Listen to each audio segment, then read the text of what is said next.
year was 2027. Advances in biotechnology were helping people improve their physical and mental abilities to an amazing degree. Provided, of course, they had enough money. A new breed of people was emerging, half human, half machine. And in Detroit, at least, not everyone was happy to see it. I'd just landed a job as head of security at Sarif Industries, a cutting-edge biotech firm. David Sarif himself handpicked me for the job, said he needed me to keep his people safe. My ex, Megan Reed, was one of them. Brilliant neuroscientist, Megan had found a way to make augmentation safe and affordable for everyone. All she had to do was present her research to Congress. But the night before her big meeting, my security measures failed. A team of Black Op mercenaries stormed into Sarif headquarters, massacring everyone in sight. 3 of the mercs were heavily augmented walking tanks. Their mission? Take out Megan and her team. I tried to stop them, but their leader tossed me through a plate glass wall. Last thing I heard as his bullets slammed into my brain was Megan's dying scream. I should have died with her. Only I didn't. High-end military-grade enhancements saved my life. The best augmentation Sarif's money could buy. It took me half a year to get a feel for her. Should have taken longer. But 6 months into my recovery, Sarif Industries was attacked again. This time, by a radical group of pro-human purists. Violent, militant, and fanatically opposed to human augmentation. They claimed to be members of Humanity Front, a non-profit organization that wanted the UN to limit biotechnology research. The thugs broke into Sarif's factory and found machinists working overtime on a top-secret military augment called the Typhoon. Sarif sent me to retrieve it, and when I did, I found one of the so-called purists next to it, wired with cerebral implants, trying to download its classified specs. Obviously, something more was going on. The AUG killed himself before I could question him. Sarif ordered me to dig deeper, so with the help of Frank Pritchard, Sarif's head of cybersecurity, I did. Turns out a second hacker had been controlling the AUG's actions from somewhere off-site. Pritchard and I tracked his signal to a secret FEMA internment camp in Detroit. The Black Op mercenaries were there. The same mercs who'd left me for dead 6 months before. Figured they'd try again when they saw me. It wasn't so easy for them this time. I took out the tank named Barrett, even got him to give me a new lead. A penthouse apartment in China. Of course, we both knew it would be a trap in the end.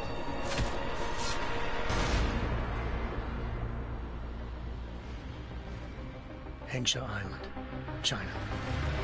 Home to a city so crowded, they had to build a second city on top of it. Trying to find clues in Hengsha wouldn't be easy. Lucky for me, I wasn't alone. Farida Malik, Sarif Industries' ace pilot, had lived in Hengsha before. A good person to have on your side. She knew enough about the place to get me around. Malik dropped me in the lower city, close to the penthouse Barrett had told me about. Bell Tower Associates, a private security firm under contract to the Chinese government, had agents tossing the suite when I arrived. Just not for the reason I'd been expecting. Turns out the man who lived there was a criminal hacker named Van Bruggen. The same hacker who'd been remotely controlling the AUG in Sarif's factory. Van Bruggen's panicked decision to force the man to commit suicide had been a mistake. Now his mercenary partners were gunning for him, and I needed to find him before they did. Locating Van Bruggen meant playing nice with the Triads, Hengsha's organized crime lords. They had the hacker holed up inside a low-rent capsule hotel. By the time I found him, Van Bruggen had no qualms giving up the woman who hired him. Zhao Yunru, president of the Taiyang Medical Corporation. According to Van Bruggen, Zhao wanted to monopolize the augmentation industry and had hired Black Op mercenaries to destabilize her competition. Sarif Industries was at the top of her list. To prove this, I needed to get inside TYM and grab a surveillance hologram off a server. I suspected Van Bruggen was hiding something when he told me this, but nothing could have prepared me for what I saw. Megan wasn't dead. She and her 4 best researchers had been kidnapped, spirited away somewhere while their kidnappers made it look like they were dead. Desperate to learn more, I confronted Zhao in her penthouse. She claimed to be a pawn in a bigger plan, and hinted at a group so powerful it controlled global interests at a whim. Then she slipped into a panic room and hit the alarm, forcing me to make a very quick exit. I figured Zhao was lying, but part of her confession made sense. David Sarif had been worried about his people. So worried, he'd required all of them to have subdermal locator devices surgically implanted. The GPOs would have been broadcasting the day of the attack. But Zhao said a single call to Picus, the world's leader in global 24-hour satellite news, had turned those signals off. I needed to fly to Picus headquarters in Montreal if I wanted to learn more.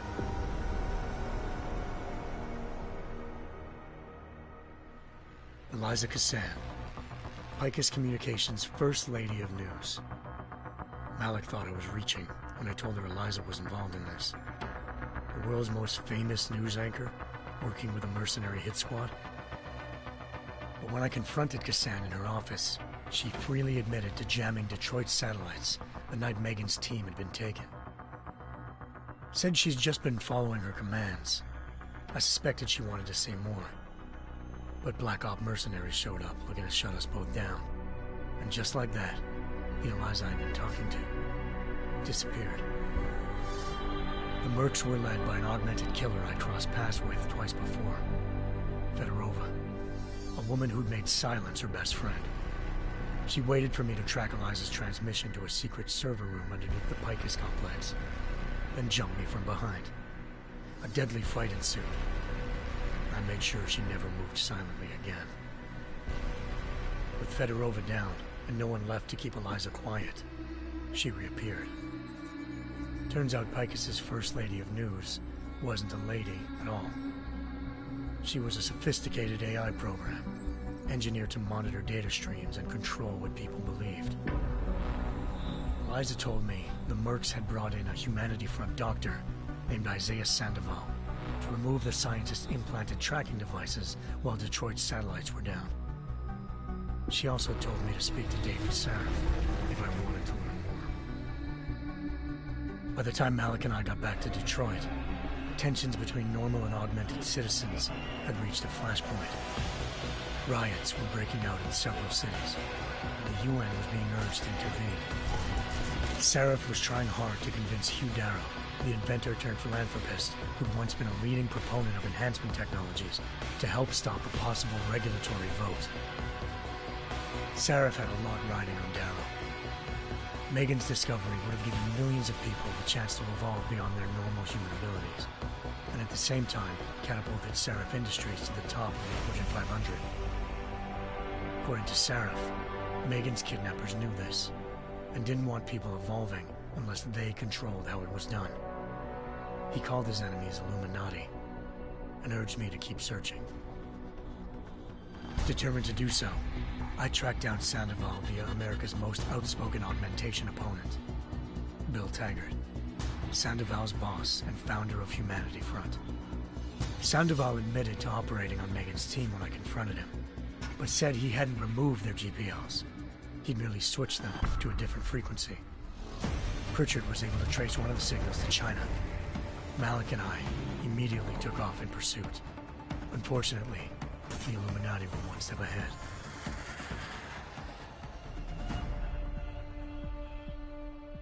Ambushed. Shot out of the sky by Bell Tower Associates, seconds after entering Hengsha's airspace. Malik's piloting skills saved me. After a tense and bitter struggle, I escaped into Lower Hengsha. The tracking signal I was following led straight to the Triads, or more specifically, to the augmented arm of Tong Si-hung, leader of a gang of augmentation harvesters. Tong said they'd taken the arm off a corpse, which Bell Tower had left at their door, meaning at least one of Sarif's scientists was dead. Maybe not the rest of them, though. Tong pointed me to a port used for human trafficking and helped me slip aboard a bell tower ship. We were sailing to Rifleman Bank Station, a military base in the South China Sea. Bell Tower was holding kidnapped civilians as prisoners there, and using them to perfect the Hyron Project, a human-computer interface that left most of its test subjects dead. My search for Megan would have ended then, if not for a mysterious ally named Quinn. In exchange for my help exposing Bell Tower, he slipped me aboard a second ship headed to Singapore, and an Illuminati-run biotech facility called Omega Ranch. 3 of Seraph's scientists were there, forced by their captors to create a technology capable of remotely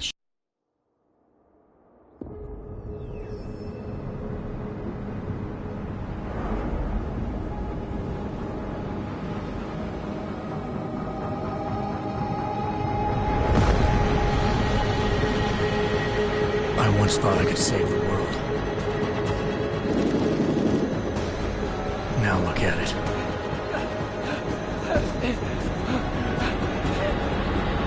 In yet another augmented terror attack, 251 passengers aboard Sister Airlines Flight 451 were killed when an augmented passenger broke into the plane's cockpit and ruthlessly butchered its flight crew.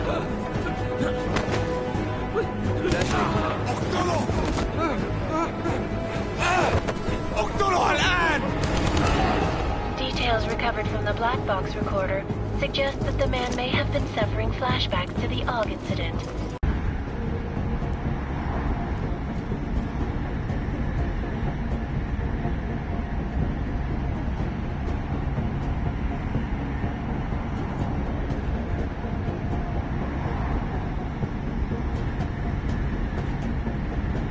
I'm not leaving my 6 exposed. Give me something lethal. Your call, but Singh's undercover in all this. So watch your fucking sights. What about range? There's lots of wide spaces and high ceilings in there, but a number of tight and constrained rooms too. So it's a crapshoot, really.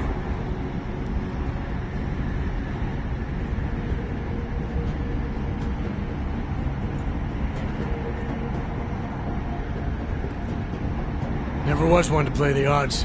Give me something I can use up close. You got it. One last thing, Jensen. Singh said that Jin are using some sort of portable Wi-Fi device to boost communications. He's got a better chance of maintaining cover if you disable it. We'll keep an eye out for it. But aren't we on the clock here? You said there's a sandstorm moving in.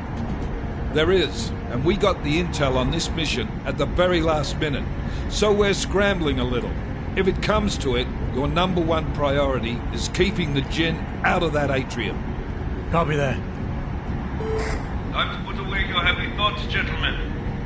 We're approaching the target building. You're up first, Jensen. Let's do this. Task Force Action. This is Knife Leader. Engage Hush drives and descend to Angels 1-5.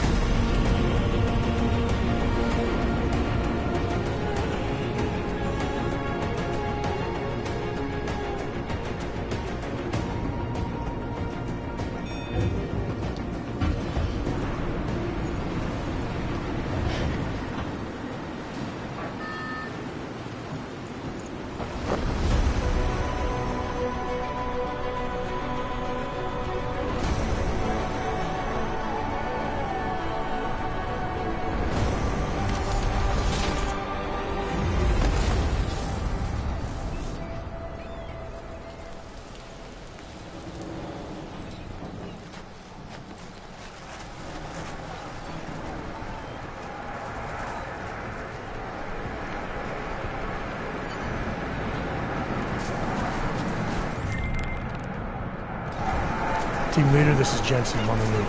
Solid copy. Move into the building. The access route you need to block is at the far end.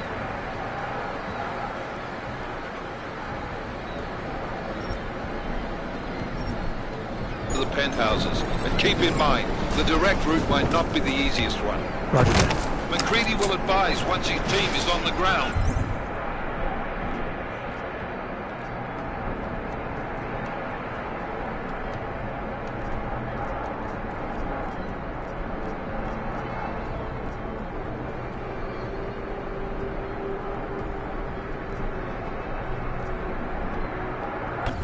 villa out.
Jensen, we're moving through... Oh, fuck!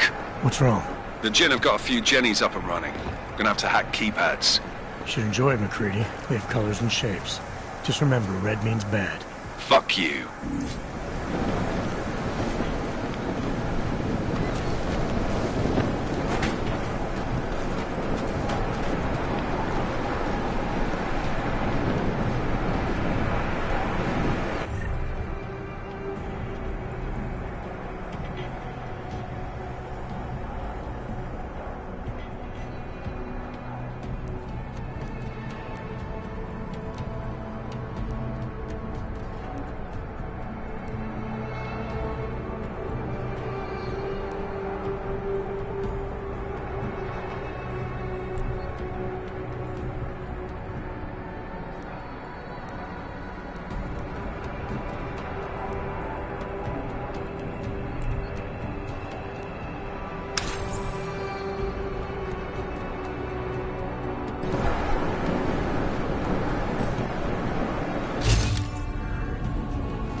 Jensen, Mac, listen up. Doppler shows that sandstorm's moving in fast. It's big, and it's gonna hit us hard. God, I hate the fucking desert. Confirm visual? I can. Time is not on our side. Copy that. Solid copy.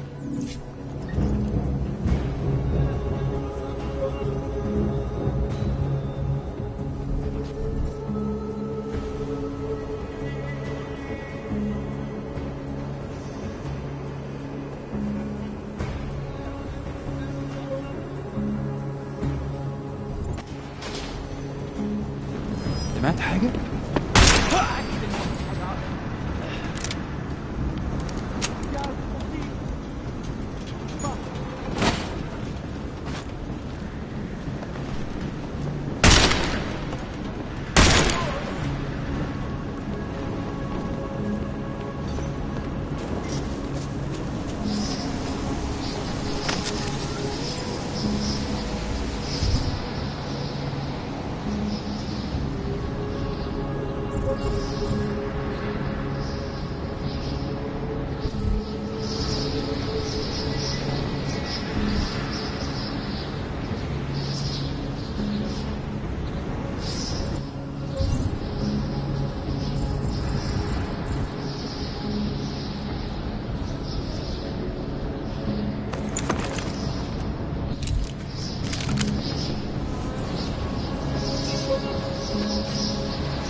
Install the signal good.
Jensen, what's your 20?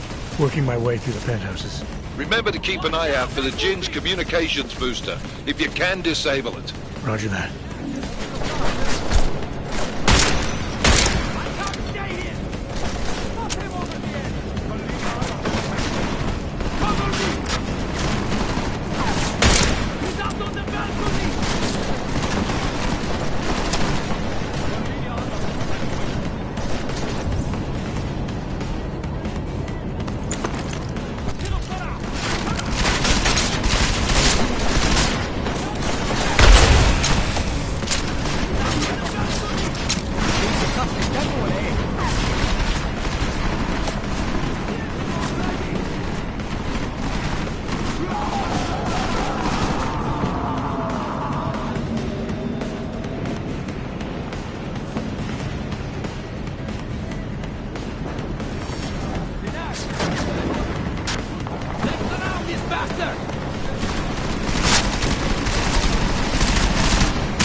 Keep shooting! I need to move! خلي بالك خليك النار ها؟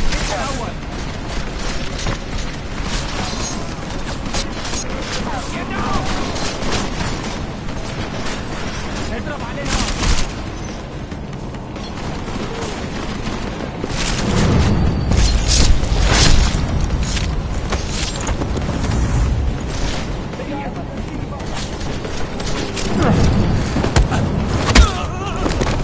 افتكر ما تكتب